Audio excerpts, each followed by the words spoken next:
The alarm screamed through the quiet halls of station. Gamma 7. Zethkalar's crystalline body vibrated with the sound as he rushed to his communication console. His 6 arms moved quickly across the control panels, trying to locate the source of the emergency signal. "What is it this time?" muttered his partner, Vexlarn, from the next station over. "Another trade dispute between the Kurillans and the Nexus Federation?" Zethkalar's main eye focused on the incoming transmission data. The signal was weak and breaking up, but he could make out enough to know this was not a trade dispute. This was something much worse. Unknown vessels attacking civilian settlements? Need immediate help? Coordinates attached? "Please, anyone who can hear this dying." The voice belonged to a Valari, one of the peaceful mining species that worked the Outer Rim territories. Zethkalar had met a few Valari traders before. They were small, gentle creatures who spent their lives digging valuable minerals from dead worlds. They had no weapons, no military, no way to defend themselves. "Vex, you need to hear this," Zethkalar called out, his voice tight with worry. His partner moved over, his slug-like body sliding across the floor with practiced ease. Vexlorin had been working communications for the Galactic Council for over 50 years.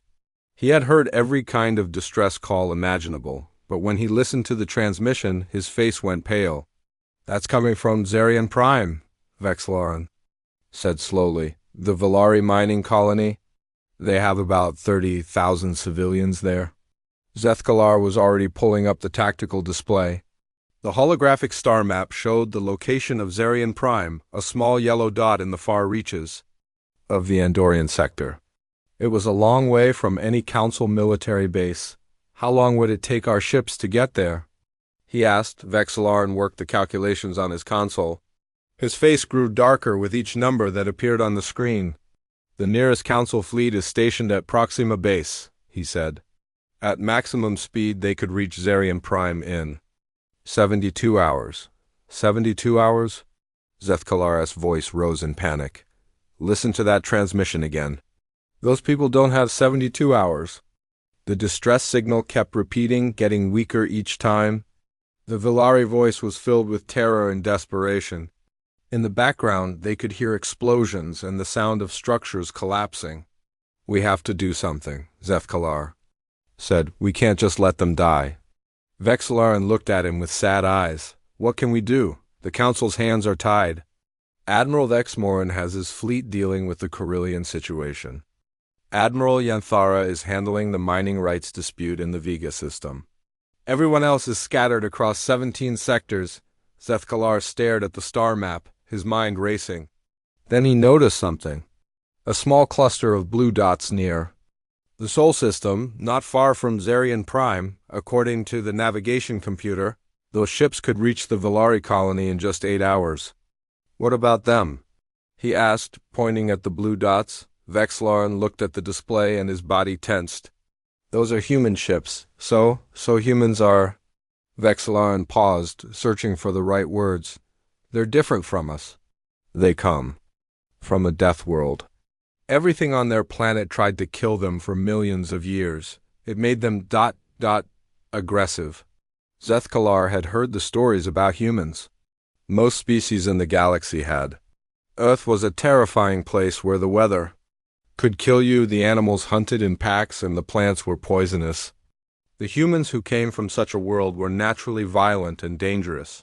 When humanity had applied to join the Galactic Council 2 years ago, many species had voted against it. The humans had fought wars among themselves for thousands of years. They had weapons that could destroy entire planets. They talked about something called total war that made even the bravest Council soldiers nervous, but they had also shown they could be reasonable. They had signed the peace treaties. They had agreed to follow Council law.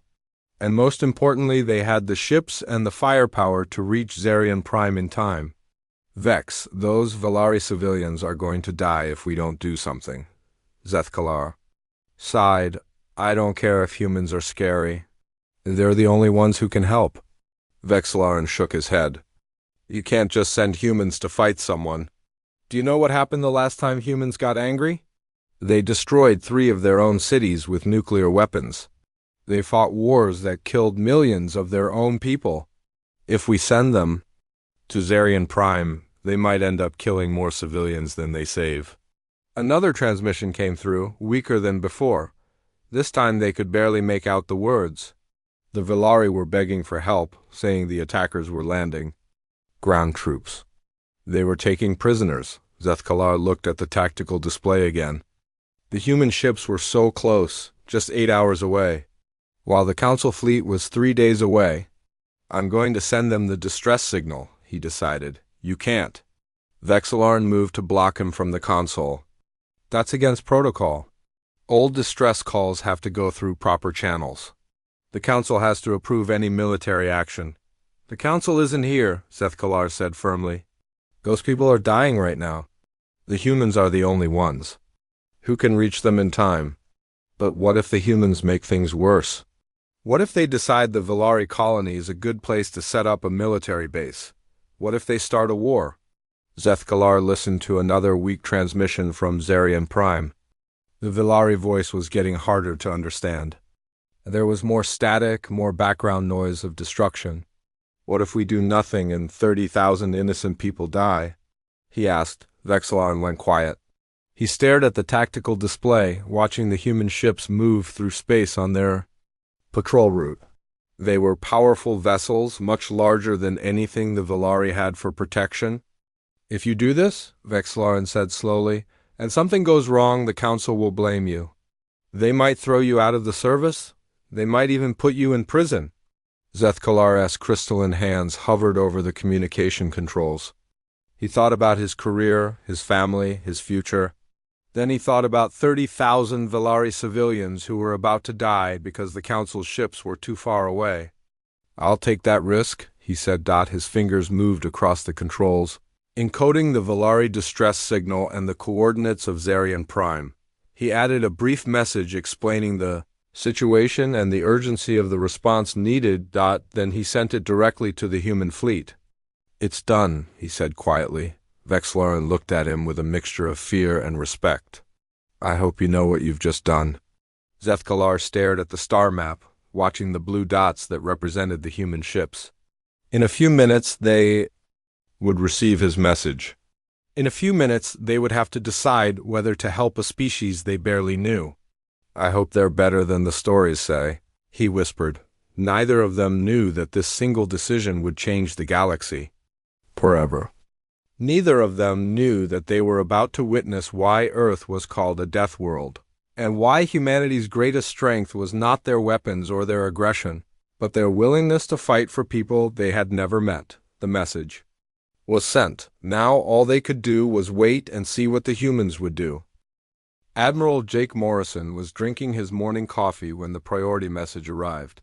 The bridge of the USS Leviathan was quiet during the early shift, with only the essential crew monitoring the ship's systems as they moved through hyperspace. On routine patrol? Admiral, we have an urgent transmission coming in, called out Lieutenant Commander Alex Parker from the communications station. It's not from Earth Command. The signal is coming from a Galactic Council monitoring station. Morrison set down his coffee cup and walked over to the main display. In his 45 years, 30 of them spent in the Earth Defense Force, he had never received a direct message from the Council. Usually all communications went through proper diplomatic channels. Put it through, he ordered. The message was short and direct. A species called the Villari was under attack at a place called Zarian Prime. The attackers were identified as Korthic raiders. Council ships were too far away to help. The humans were the only ones close enough to make a difference. Morrison read the message twice, then called for his senior staff. Within minutes, Captain Lisa Rodriguez from the USS Thunderstrike, Commander Ryan Kelly from the USS Ironclad, and Major Kate Sullivan, the fleet's intelligence officer, were connected through the communication system. You all got copies of this council message? Morrison asked. Yes, sir, Captain Rodriguez replied. Looks like someone is in serious trouble. What do we know about these Korthic raiders? Morrison asked Major Sullivan. Sullivan pulled up files on her computer. Bad news, sir. The Korthic are a militaristic species that specializes in raiding weaker civilizations. They take slaves, steal resources, and destroy anything they can't use. They're not part of the Galactic Council and they don't follow any of the rules of war. What about the Valari? Commander Kelly asked. Peaceful mining species, Sullivan continued. They have no military, no weapons, no way to defend themselves. According to our files, they're about 4 feet tall, very gentle, and they've never hurt anyone. Morrison studied the tactical information that came with the message. Zarian Prime was a small planet with 3 mining settlements. The population was listed as approximately 30,000 civilians. How long to get there? He asked. Lieutenant Commander Parker ran the calculations. At maximum hyperspace speed, 8 hours and 15 minutes, sir. And how long for the council ships to arrive? According to this message, 72 hours. Morrison was quiet for a moment. He looked at the star charts showing their current position and the location of Zarian Prime. Then he looked at the patrol route they were supposed to follow for the next 3 days. Sir, Captain Rodriguez said carefully, we don't have official orders to respond to this situation. This message came directly from some council communications officer, not through proper channels. She's right, Commander Kelly added. Earth Command might have questions if we abandon our patrol route to help people we don't even know.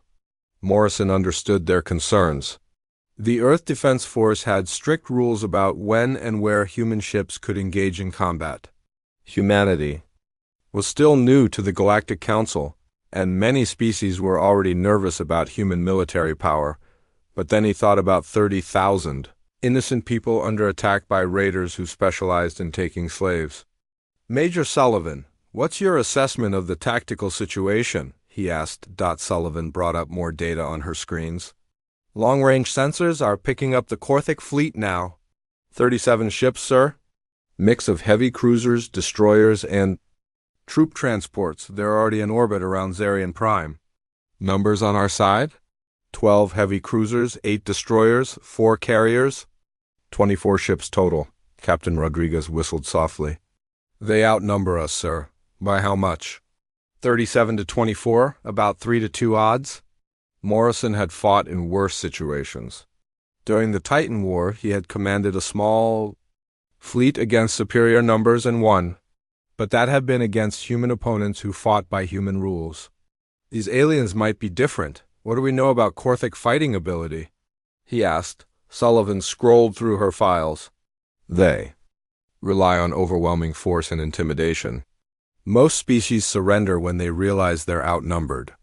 The Korthak have never faced serious resistance before. Have they ever fought humans? No, sir. We've never encountered them before. Morrison made his decision. All ships, prepare for emergency hyperspace jump. We're going to Zarian Prime. Sir, Captain Rodriguez said, are you sure about this? The smart play might be to wait for council reinforcements. Morrison looked at the tactical display showing the Korthak fleet already attacking the planet. The smart play doesn't save those people? Down there. They're civilians, Captain. Men, women, and children who never did anything wrong except live in the wrong place at the wrong time. But sir, Commander Kelly said, what if this is a trap?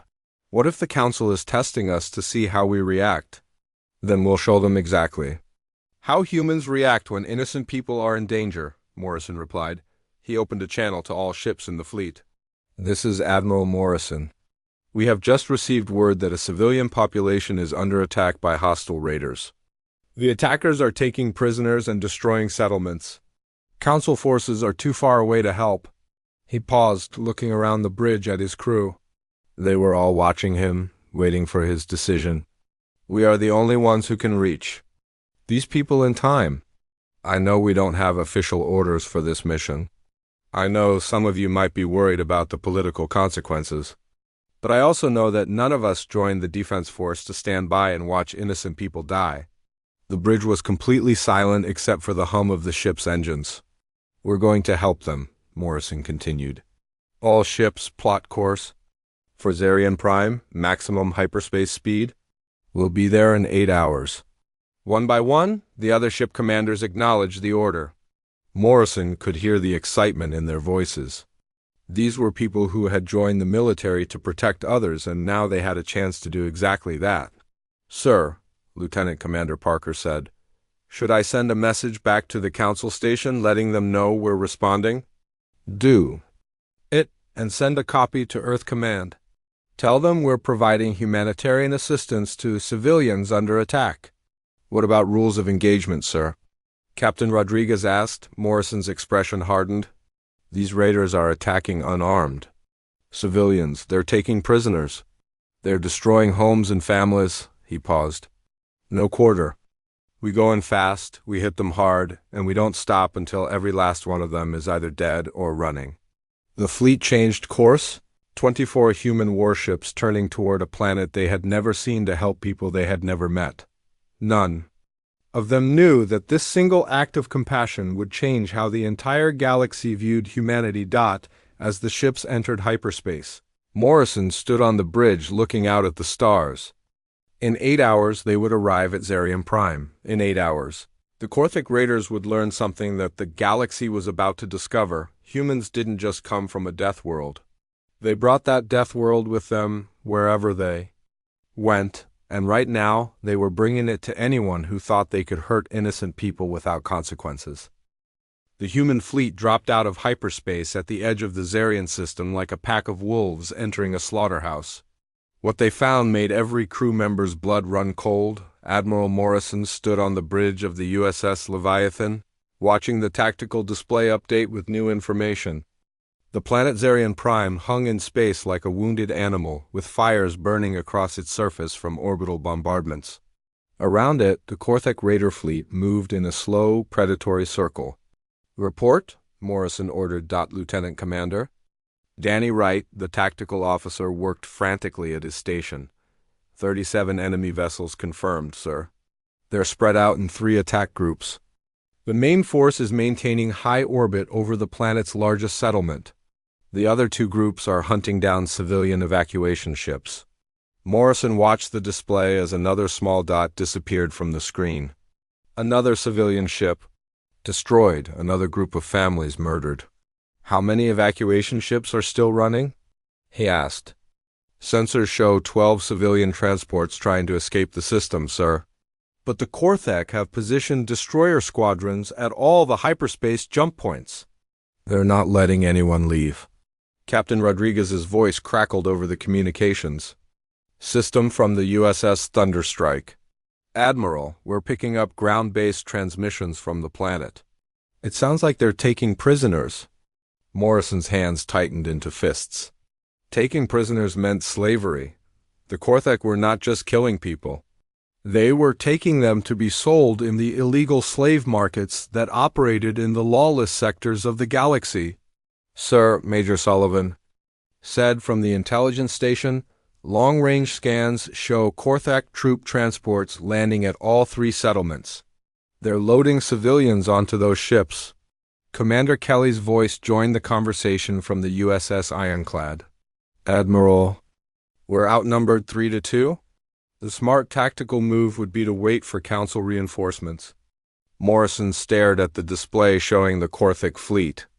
They were arranged in a formation that showed they were not expecting any serious resistance.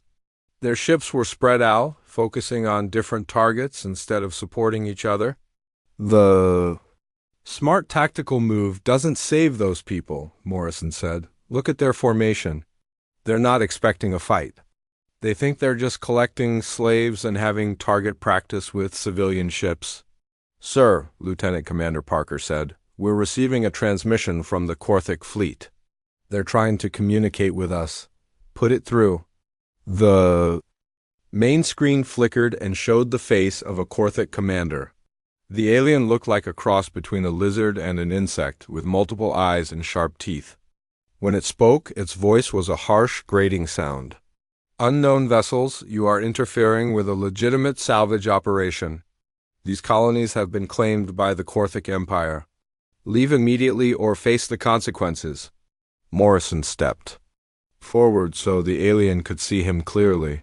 "This is Admiral Morrison of the Earth Defense Force. You are attacking unarmed civilians. Withdraw immediately or we will force you to withdraw." The Korthik commander made a sound that might have been laughter. Humans, we have heard of your species. You are new to this galaxy. You do not understand how things work here. These colonists are now property of the Korthik Empire? No, Morrison said simply. They're not. You have 24 ships. We have 37. You are outnumbered. Be smart and leave. Morrison looked around his bridge at his crew. They were all watching him, waiting for his decision. He could see the determination in their eyes. They had come here to help people, and they were not going to leave empty-handed. I have a better idea, Morrison said to the Korthik commander. You have 30 seconds to stop attacking those civilians and start withdrawing from this system. If you don't, we're going to show you why Earth is called a death world. The Korthik commander's multiple eyes widened. You dare threaten the Korthik Empire? We have conquered dozens of worlds. We have enslaved millions. What makes you think your pathetic little fleet can challenge us? Because we're not like the other species you fought, Morrison replied. We don't surrender when we're outnumbered. We don't run when things get difficult. And we really don't like bullies who pick on innocent people. The transmission cut off. A moment later, the Korthik fleet began moving into attack formation. Sir, Captain Rodriguez said, they're moving to engage us. All enemy ships are turning toward our position. Morrison opened a channel to the entire human fleet. All ships, this is Admiral Morrison. In a few minutes, we're going to be in a fight with an enemy that outnumbers us. They think that means they're going to win. They're wrong. He looked out at the stars, thinking about the 30,000 Villari civilians on the planet below, thinking about the families being separated, the children being torn from their parents, the elderly being loaded onto slave ships. The Korthik have made a career out of attacking people who can't fight back. They've never faced anyone who fights back harder when the odds get worse. They've never fought humans. The human fleet moved into attack formation, 24 ships, against 37. Any other species would have tried to negotiate. Any other species would have looked for a way out. Today, we're going to teach them something about Deathworlders, Morrison continued. We're going to show them what happens when you mess with innocent people in front of humans. All ships, battle stations. The bridge of the USS Leviathan came, alive with activity. Crew members rushed to their positions, weapon systems powered up and shields activated. Throughout the fleet, the same scene was playing out on every human ship. Sir, Lieutenant Commander Wright said, enemy fleet is moving to surround us. They're trying to use their numbers advantage. Let them come, Morrison said. They think they know how to fight. They're about to learn the difference between fighting defenseless civilians and fighting people who grew up on a world where everything tried to kill them. The Korthik fleet moved closer, their ships spreading out in a classic encirclement pattern. It was a formation that had worked against dozens of other species. It was a formation that relied on the enemy being afraid of casualties. All ships, Morrison ordered, prepare for direct assault. We're going straight through their center? Captain Rodriguez's voice came over the comm. Sir, that's suicide. They'll concentrate all their fire on us. Morrison watched as another civilian transport exploded in the distance, its debris scattered across space. He thought about the families that had been on that ship. He thought about the children who would never see their parents again. They want to concentrate their fire on us? Good. That means they're not shooting at civilians anymore. All ships, maximum speed? We're going to hit them so hard they forget why they came here. The human fleet accelerated toward the Korthik formation like a spear thrown by an angry god. Behind them, the civilian evacuation ships continued their desperate flight toward safety. Ahead of them, the Korthik raiders prepared. To learn why humans were the most feared species in the galaxy, the battle was about to begin. The first shots of the battle lit up space like deadly fireworks. The Korthik raiders opened fire with everything they had, expecting the outnumbered human fleet to break apart under the assault. Instead, something happened that had never occurred. In the long history of Korthik warfare, the humans kept coming. Captain Rodriguez led the charge in the USS Thunderstrike, her ship taking hit after hit as it carved through the enemy formation. Plasma bolts and missile explosions hammered against her shields, but she never slowed down. "All batteries, continuous fire!" she shouted over the noise of alarms and explosions. "Don't give them time to think." The Thunderstrike's guns fired non-stop, tearing through 2 Korthik destroyers before they could react. But the enemy return fire was devastating. Rodriguez's shields failed, and energy blasts began hitting her hull directly. "Captain, we're losing armor plating on decks 4 through 7, her engineer reported. "Main power is down to 60%. "I don't care if we're down to reserve power," Rodriguez snapped back. "Keep firing until we have nothing left to fire with." This was the first thing that shocked the Korthik commanders. In every previous battle, enemy ships withdrew when their shields failed. No species was crazy enough to keep fighting with hull armor being blasted away. But the humans pressed forward, their ships continuing to fight even as pieces of metal floated away into space. Warlord Grixthar, the overall Korthak commander, watched from his flagship in disbelief. "What are these creatures doing? Why don't they retreat when they take damage?" His tactical officer, a younger Korthik named Vorthak, stared at the display. "Sir, their ships are continuing to attack even after losing shields and armor. This is not normal behavior. No species fights like this," Grixthar snarled. "They must be malfunctioning. Focus all fire on their lead ships. Once we destroy a few of them, the others will run." But the other human ships did not run. When they saw the USS Thunderstrike under heavy fire, they moved closer to support it. Commander Kelly brought the USS Ironclad alongside Rodriguez's ship, using his own vessel as a shield. "Lisa, get your ship behind mine," Kelly ordered over the communications. "I'll take the heat for a while." "Negative, Ryan. We can handle it." "That wasn't a request, Captain. You've done enough damage to their front line. Fall back and let us have a turn." The USS Ironclad moved between the Thunderstrike and the Korthak heavy cruisers, absorbing a barrage of fire that would have destroyed Rodriguez's already damaged ship. Kelly's vessel shuddered under the impact, but his crew kept fighting. On the Korthik flagship, Vorthak was studying the human battle patterns with growing concern. "Sir, they're protecting each other. When one ship takes heavy damage, the others move to cover it. They're fighting as a coordinated unit." "So do we," Grixthar replied. "No, sir, not like this.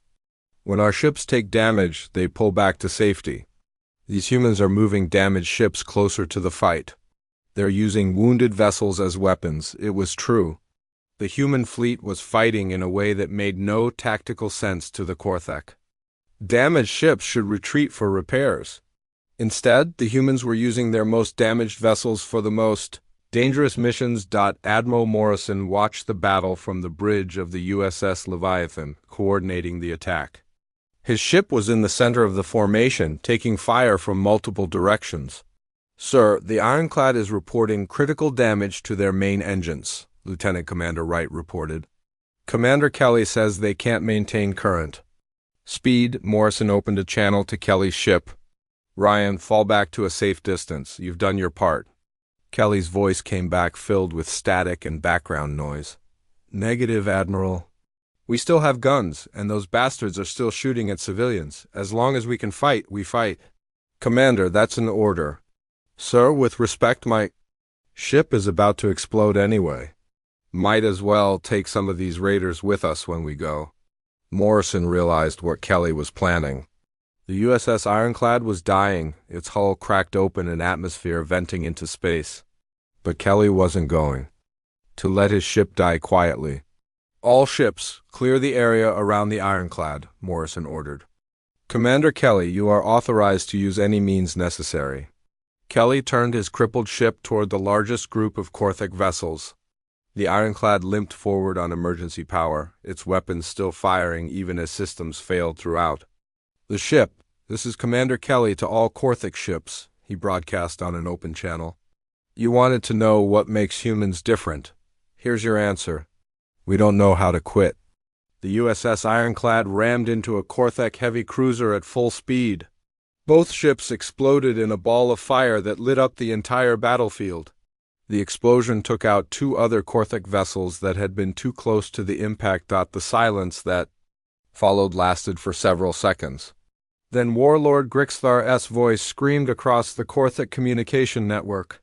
What kind of insane species destroys their own ships just to kill enemies? Major Sullivan, monitoring Korthic communications, from her position on the Leviathan, heard the transmission and smiled grimly. The kind that grew up on a death world, she said quietly, but the humans were not finished. Captain Rodriguez, her ship now barely holding together, saw an opportunity in the confusion caused by Kelly's sacrifice. All remaining ships, follow.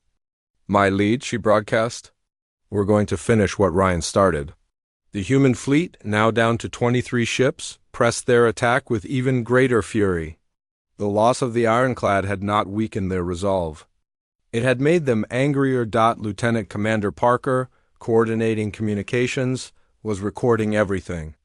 Admiral, you need to hear this. The Korthic are starting to panic. Their formation is breaking apart. Morrison listened to the intercepted Korthic transmissions. The enemy commanders were shouting at each other, confused and frightened by an enemy that refused to follow the normal rules of warfare. They're not fighting to win, one Korthic captain was saying. They're fighting like they don't care if they die. Because we don't, Morrison said softly. Then he opened a channel to the Korthic fleet. This is Admiral Morrison. You wanted to know why we're different? It's simple. You fight to conquer. We fight to protect. You stop when the cost gets too high. We fight harder when innocent people are in danger. The battle raged for another hour. The human ships, damaged and bleeding atmosphere, continued their relentless assault. They fought with a coordination and fury that the Korthic had never encountered. Ships with no shields continued attacking. Vessels with hull breaches kept firing their weapons.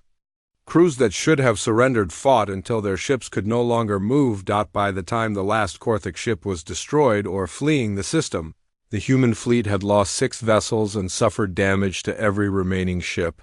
But they had accomplished something that would echo across the galaxy. They had shown that some species would rather die than let innocent people suffer. 3 days after the battle, the Galactic Council's peacekeeping fleet finally arrived at Zarian Prime. Admiral Yanthara had expected to find either a complete disaster or an ongoing siege. What he found instead changed everything he thought. He knew about warfare. The Korthic Raider fleet was gone. Not retreated, not regrouped somewhere else in the system, gone, completely destroyed. Debris from 37 enemy ships floated in space, like a graveyard of twisted metal and broken dreams, and floating among that debris were the remains of 6 human vessels. How is this possible? Admiral Yanthara asked his tactical officer as their ship approached the planet. 24 ships destroyed 37? That's impossible. His aide, a young Nixarian named Kelthorn, was studying the sensor readings with growing amazement. Sir, the debris pattern suggests the humans engaged in direct assault tactics. They didn't try to outmaneuver the enemy or wait for reinforcements. They went straight at them. Direct assault against superior numbers? Yanthara's 6 arms gestured in disbelief. That's military suicide. No species fights like that. Sir, we're receiving a transmission from the human fleet. Admiral Morrison is requesting permission to come aboard. Yanthara had met humans before, but only in diplomatic settings. He had never seen them after a battle. When Admiral Morrison materialized in the transport beam, the Council Admiral was shocked by what he saw. Morrison's uniform was torn and stained with what looked like blood. His left arm was in a medical brace, and there was a bandage over his right eye. But he stood straight and tall, showing no signs of defeat or exhaustion. Admiral Yanthara, Morrison said with a slight nod. Thank you for coming. Better late than never. Admiral Morrison, Yanthara replied carefully. I must admit, your fleet's actions here have been unexpected. Our tactical analysis suggested this was an impossible battle to win. Morrison looked out at the debris field through the viewing port. Impossible is just another word for difficult. We don't really believe in impossible when people need help. Yanthara studied the human admiral. Most species would be boasting about their victory, demanding recognition and rewards. Morrison seemed more concerned about the planet below than the battle they had just won. Your losses were significant, Yanthara observed. 6 ships destroyed, damage to every remaining vessel. Was it worth it? Morrison turned to look at him directly. Ask the 30,000 Villari civilians who are still alive. Ask the families who weren't separated and sold into slavery. Ask the children who still have their parents. A council medical officer approached them, carrying a report pad.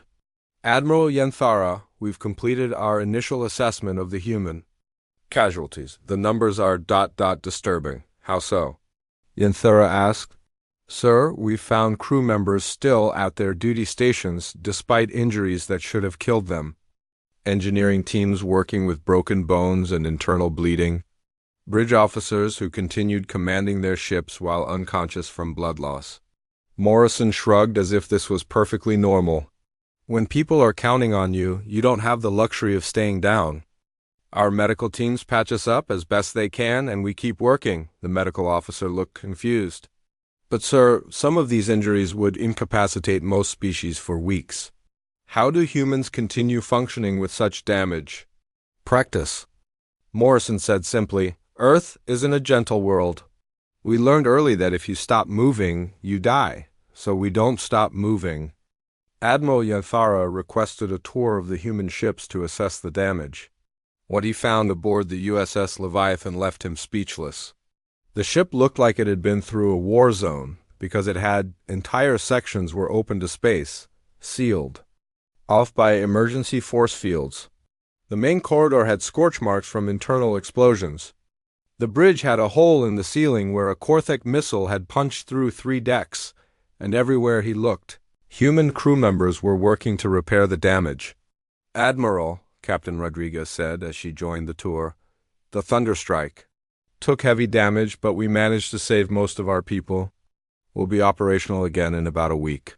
Yanthara stared at her. Rodriguez was missing her left hand, replaced by a temporary mechanical prosthetic. Her face was covered in cuts from flying debris. She was walking around giving orders as if nothing had happened. Captain, shouldn't you be in the medical bay? He asked. We'll have time for medical attention after we finish evacuating the civilians, Rodriguez replied. Right now, people need help getting off the planet. This was another shock to the Council. Admiral, most species would have declared victory and waited for support ships to handle the rescue operations. The humans were using their damaged vessels to evacuate civilians from the planet's surface. How many people have you rescued so far? Yanthara asked. All of them, Morrison said. Every Villari civilian on the planet has been evacuated to safety. We're also recovering the bodies of those killed in the initial attack so their families can have proper burials. Yanthara looked at the tactical reports again. The humans had not only won an impossible battle, they had then spent 3 days using their damaged ships to save every single survivor.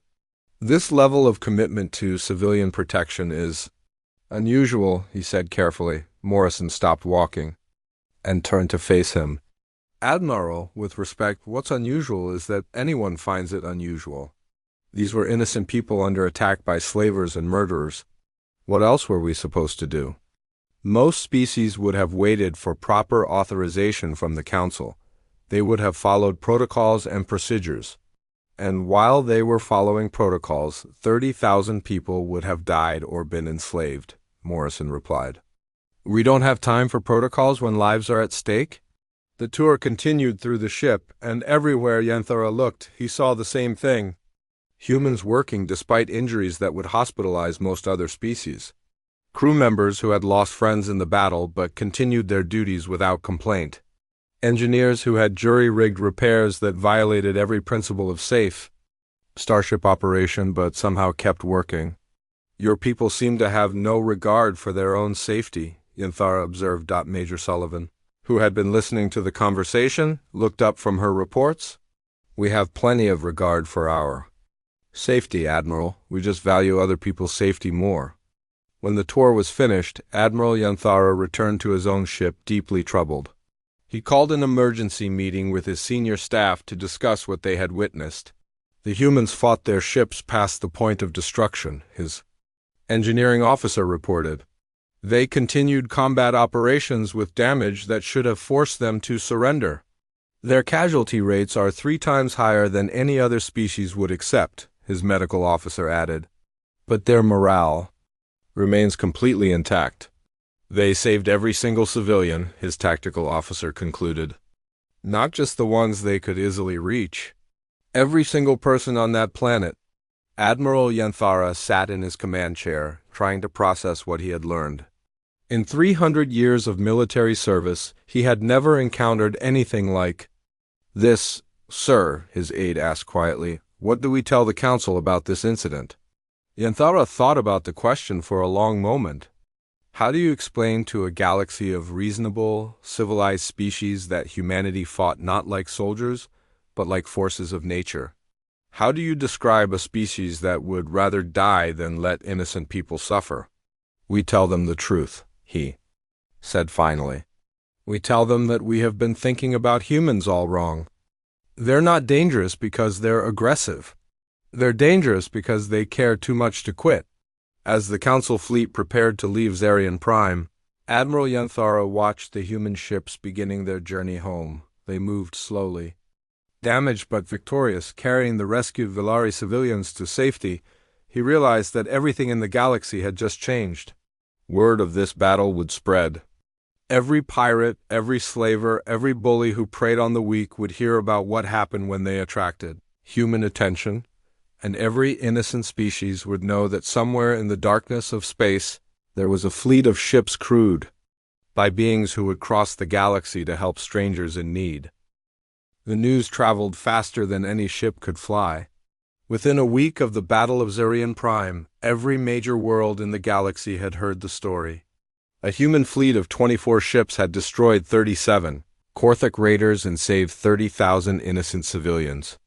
The details varied depending on who was telling the story, but the basic facts remained the same. Humanity had crossed space to help people they had never met on the trading world of Nexus 7. Merchant Captain Valtharian was having lunch with his business partner when the news reached them. Valtharian was a Corvani, a species known for their careful approach to business and their deep distrust of anything that seemed too good to be true. You cannot be serious, Valtharian said, setting down his drink. Humans fought a battle with odds of 3-2 against them, and won? His partner, a Valdorian named Morphexus, nodded gravely. The reports are coming from council sources. Admiral Yanthara himself confirmed the details. The humans lost 6 ships but destroyed the entire Korthic fleet. But why? Valtharian asked. What did they gain from this? The Villari have no valuable resources. Zarian Prime is just a small mining colony. That's what makes the story so remarkable, Morphexus replied. They gained nothing except the knowledge that innocent people were safe. Valtharian sat back in his chair, trying to understand this concept. In his experience, nobody risked their lives for strangers without expecting some kind of payment or advantage. Similar conversations were happening on thousands of worlds across the galaxy. Species that had heard frightening stories about human aggression were suddenly seeing them in a completely different light on the peaceful world of Serenity Prime. The Villari Council was meeting to discuss their response to the rescue. Elder Kothmirin, the eldest of the Villari leaders, stood before the assembled council with tears in his large, gentle eyes.